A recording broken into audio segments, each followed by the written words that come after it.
میری کہانی کا عنوان ہے مہربان باغ۔ محسن ایک روشن گھر میں رہتا تھا جس کی بڑی کھڑکی گلی کی طرف کھلتی تھی۔ ساتھ والے گھر میں مسٹر حکیم رہتے تھے، ایک خاموش طبیعت کے آدمی جو اپنا زیادہ وقت گلاب کے پودوں کی دیکھ بھال میں گزارتے تھے۔ محسن اکثر کھڑکی سے انہیں دیکھتا اور سوچتا کہ ایک سچا اچھا ہمسایہ ہونا کیا معنی رکھتا ہے۔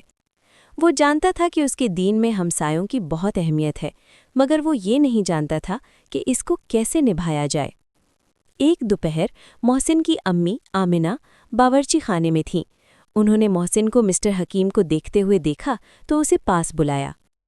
محسن، انہوں نے نرمی سے کہا، کیا تم جانتے ہو کہ ہمارے نبی صلی اللہ علیہ وسلم نے فرمایا ہے کہ وہ شخص سچا مومن نہیں جو خود پیٹ بھر کر کھائے جبکہ اس کا ہمسایہ بھوکا ہو؟ ہمیں ہمیشہ اپنے پڑوسیوں کا خیال رکھنا چاہیے۔ آمنہ دال کے ایک بڑے بھاپ اڑاتے ہوئے برتن کو ہلا رہی تھیں جس میں زیرہ اور لیموں کی خوشبو پھیلی ہوئی تھی۔ جب بھی ہم کچھ لذیذ پکائیں تو شوربے میں تھوڑا سا زیادہ پانی ڈال دینا چاہیے تاکہ بانٹنے کے لیے کافی ہو، انہوں نے سمجھایا۔ پھر انہوں نے ایک چمکدار مٹی کے پیالے میں گرم سوپ ڈالا جس سے بھاپ گھومتی ہوئی اٹھ رہی تھی۔ محسن احتیاط سے گرم پیالہ اٹھا کر مسٹر حکیم کے دروازے تک گیا۔ وہ تھوڑا سا گھبرا رہا تھا اور اس نے نرمی سے دستک دی۔ دروازہ کھلا تو مسٹر حکیم حیران ہوئے، پھر ان کے چہرے پر ایک گرم جوش مسکراہٹ پھیل گئی۔ میرے لیے؟ انہوں نے پوچھا۔ محسن نے سر ہلایا اور پیالہ تھماتے ہوئے کہا، امی نے زیادہ بنایا تھا، ہم نے سوچا اپنے ہمسائے کے ساتھ بانٹ لیں۔ چند دن بعد محسن نے مسٹر حکیم کو بازار سے واپس آتے دیکھا۔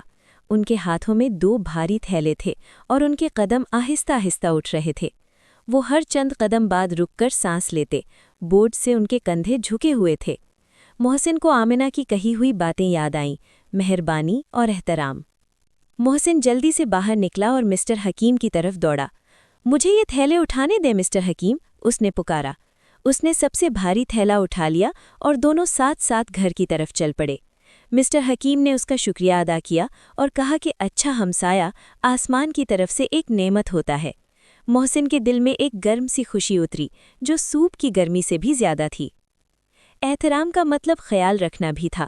محسن کو اپنی سرخ اچھلتی ہوئی گیند سے کھیلنا بہت پسند تھا، مگر وہ اس بات کا خیال رکھتا کہ گیند اس باڑ سے نہ لگے جو مسٹر حکیم کے باغ کے ساتھ مشترک تھی۔ وہ جانتا تھا کہ مسٹر حکیم کو دوپہر کی نیند اور گلابوں کی خاموشی پسند ہے۔ ہمسایہ ہونا دوسروں کے سکون کی حفاظت کرنا بھی ہے۔ ایک صبح محلہ بہت خاموش تھا۔ مسٹر حکیم گلابوں کو پانی دینے باہر نہیں آئے۔ آمنہ کو فکر ہوئی اور انہوں نے ان کی خبر لینے کا فیصلہ کیا۔